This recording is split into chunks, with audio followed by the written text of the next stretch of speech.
A Seminole County mom is outraged that her 9-year-old son was Baker acted by his school resource officer.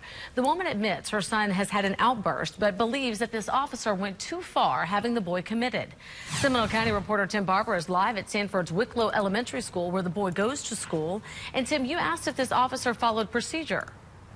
I started asking about this story about 2 days ago. I even sent the police 4 emails, but so far we have not heard back. The mom says her son was taken into custody right there in front of the school, right after she had dropped him off. Zach King was supposed to be in school on Thursday. Instead, the 9-year-old was locked in a hospital. I got really nervous, and Mom only got to see me for 1 hour. Karen King says her son was Baker acted by a school resource officer after Zach had a fit while being dropped off at Wicklow Elementary School. The officer reported that he believed the 9-year-old could hurt himself or others. It's terrible because he shouldn't have been there. The nurses are telling me on the ward he shouldn't be here. We don't know why he's here. King showed us records that say Zach did not threaten violence, engage in violent behavior, or attempt to injure himself. She says her son has Asperger's syndrome and several behavioral problems, all of which the school was aware of. Zach says he freaks out because kids pick on him in class. There was no need to Baker act my child because he doesn't want to hurt himself or others. Our legal analyst Bill Schaefer says although the officer was within his rights to Baker act the boy, it was not the best course of action. It was really frightening. I didn't know what a Baker act was, so I asked Mom what it was. The school district tells me it has no say if a student needs to be Baker acted. King is homeschooling Zach until she can find him a special school. Reporting live in Sanford and Seminole County, Tim Barber, Channel 9, Eyewitness News.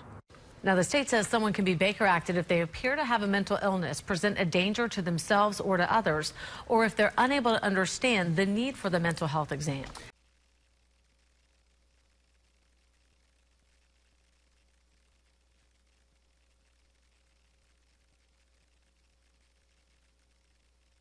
Help protect children from unjust involuntary psychiatric examination. Florida residents only, please. It is the opinion of CCHR that before a school initiates an involuntary psychiatric examination of a minor that they should first ensure that a child is not simply exhibiting antisocial behavior, which is specifically excluded from the definition of mental illness in Florida. Children have tantrums and teenagers have dramatic moments, all of which can be misinterpreted as signs of mental illness when in fact they are normal childhood behaviors. If the school personnel authorized to initiate an involuntary examination, called a Baker Act, truly believe that the behavior of a child is a result of mental illness, then in our opinion, and according to the criteria for initiation, the parent or legal guardian should be contacted for the purpose of obtaining consent for a voluntary examination. This opinion is based on the existing law, which you can read about more on our website at Involuntary Examination of Minors. This is not being done. Instead, involuntary examinations are being initiated on children without parental knowledge. The parent finds out after their child has been Baker acted. Just in Florida there were 32,475 children sent for involuntary psychiatric examination during fiscal year 2015 to 2016. This violation of human rights is happening to children as young as 6 years of age who are being Baker acted without parental knowledge. A BuzzFeed investigative news report titled "How a 6-Year-Old Got Locked on a Psych Ward" illustrates the abusive use of the Baker Act and the undermining of parental rights in Florida. Based on the above, this petition is demanding that 1. Parents or legal guardians are notified immediately by the school officials, not the police, before the police are contacted.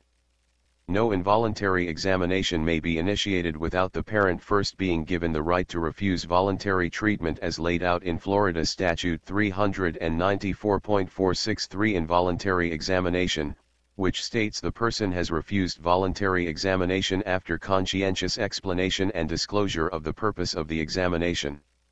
For a minor, the person who may consent for treatment of any kind is a parent or legal guardian. Point 2.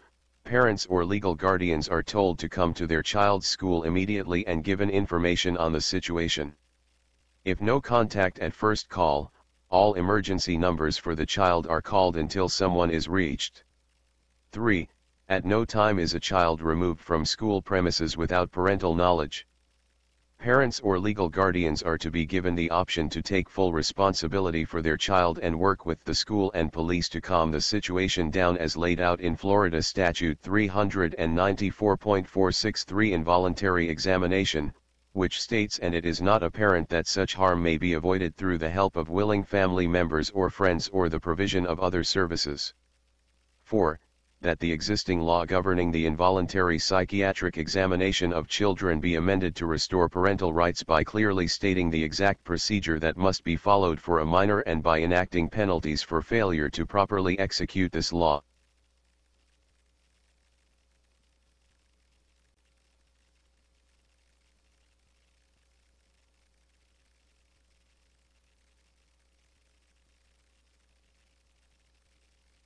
Bond between parent and child.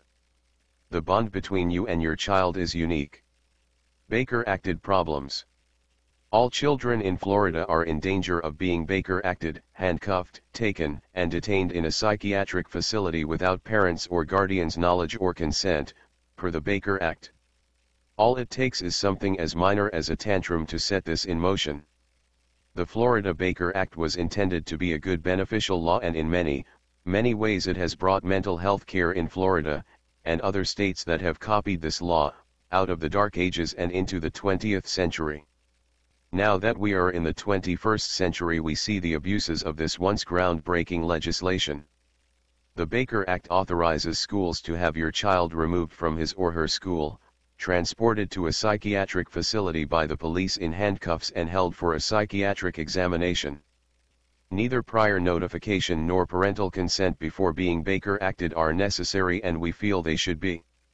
Here's a real example of the Baker acted abuses that take place.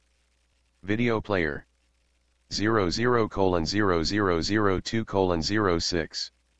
And then there is the nightmare Barbara and Richard Smith went through when their 7-year-old son was Baker acted. As reported in the St. Petersburg Times, Largo police this week removed an unruly 7-year-old from his classroom and forced him to be hospitalized under the state's Baker Act against the wishes of his outraged parents. The boy spent the night alone at Morton Plant Hospital before he was seen by a child psychologist the next day and discharged. Baker acted. The incident was terrifying for the boy, whose name is not being used by the St. Petersburg Times. Barbara Smith is keeping the boy and his 9-year-old sister out of school because they are scared to death to go back, she said. PINELLAS schools police report they have been involved in 83 Baker Acts from the beginning of the school year to the start of this week. That does not include any handled by other police agencies. 83 kids Baker acted by just PINELLAS school police in only 7 months of the school term. These are just 2 examples of abuses of the Florida Baker Act that are happening all too often. Solutions. Protect your child from Florida Baker Act abuse. Sign petition. Solution number 1, sign petition to modify Baker Act. Sign the above petition to modify the current procedure for initiating the Baker Act on children. Alarming statistics. 30,850 children in Florida were forced to have involuntary examinations in 2014. The Baker Act states that a person can only be examined if, without care or treatment, the person is likely to suffer from neglect or refuse to care for himself or herself. Such neglect or refusal poses a real and present threat of substantial harm to his or her well-being, and it is not apparent that such harm may be avoided through the help of willing family members or friends or the provision of other services. This provision is not being applied, therefore our petition calls for the following modification. 1. Parents or legal guardians are notified immediately by the school officials, not the police, before the police are contacted and before involuntary examination is initiated. 2. Parents or legal guardians are told to come to their child's school immediately and get their child and given information on the situation. If no contact at first call, all emergency numbers for the child are called until someone is reached. 3. At no time is a child removed from school premises, unless there is an imminent danger situation, without parental presence. The only exception would be a case in which there is an extreme and imminent danger to self or others that cannot be handled despite honest efforts on the part of the school and school officials.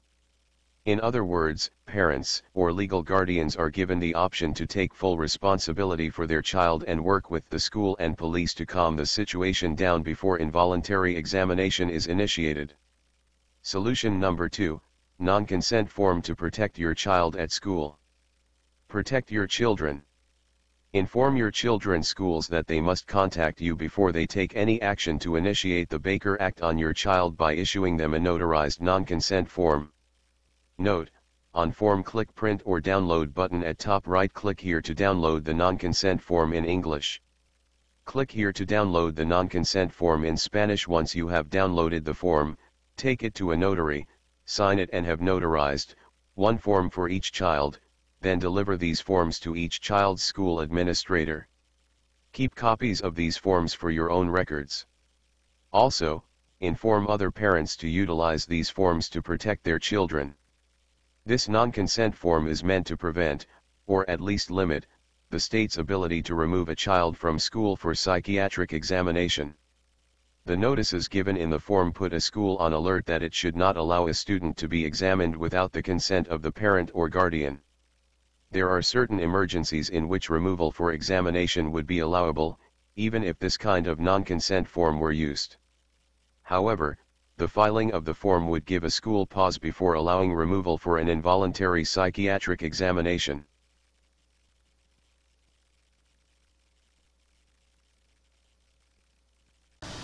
Hey Charlotte County, this is Charlotte County COPWATCH, and I wanted to explain what fair use is. You can use pieces of news articles if you're doing it for news reporting, you have commentary, and you're doing it for education purposes. So that's what fair use is, as you can see right here. Another reason why I wanted to make this video is to let you know I have just joined with Patreon. A nice thing with Patreon, I make no money on YouTube. They took the money away years ago, and so this is another way to give, and it's a nice thing too because you can give monthly. You can give $1, $5, $10, whatever. I do 4 to 5 hours a day on trying to wake the sheep up on how corrupt it is and different ways that you can fight the corruption. So Patreon is a way that you can do it, and then of course the old way is still there. Donate to Charlotte County COPWATCH with PayPal or credit card. So keep that in mind. 4 to 5 hours a day. I make no money, but the corruption happened to me and I'm sick of it, so I'm trying to wake people up. But my wife would love it if some, if we could get some help out there. There's 47,000 subscribers. Just think if each one of you subscribers just gave a, let's say, actually, yes, $1 a month. 47,000 subscribers gave $1 a month. That would be awesome. That's not going to happen. But anyways, that would be great if it did happen. But, do the math in your head. Just think about it. Like I said, 4 to 5 hours a day. I get no money from YouTube. YouTube has gone nuts. You can't do anything anymore. They're taking the money away everywhere. So these are a couple different ways that you can still help out with all this time that I put in. And as you know, I'm in a special situation where, at least I can do it. 4 to 5 hours a day. We have a cleaning company during the day. That's what allows me to do this, and we're debt-free. So this is my hobby. I don't go fishing and all that other crap. I try to save the world. So help me out to make the wife happy, man. In fact, if you guys did give $1 a day, and there was 47,000 of you, and you did it, and each of you gave $1, and that was every month, oh my God, yes, I could quit. I could start suing them. Another idea too that we have is, if I got, some funds, we could actually contact everyone that has been ticketed and or arrested and put in jail and start sending them postcards to let them know we're here, and to see if everything went all right, and if it didn't, find out their story. So we could even do more investigations and more lawsuits. Lawsuits take money. So just think about that. 47,000 of you so far right now. $1 a day, I mean, $1 a month on Patreon or $5 a month Patreon, 10, 20, whatever. Just do the math in your head. Help out. This is a lot of work every single day. Thanks.